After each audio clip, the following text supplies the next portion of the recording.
كابتن احمد عامل ايه؟ يا رب تكون بخير. هسألك سؤال، هو انت ليه بتيجي قبل تمرينك بساعة كاملة؟ ليه يعني؟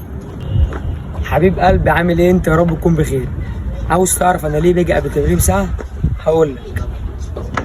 في الرحلة في الطريق صعب نقابل صديق، حب بحقه حقيقي، إحساس ياخدك معاه.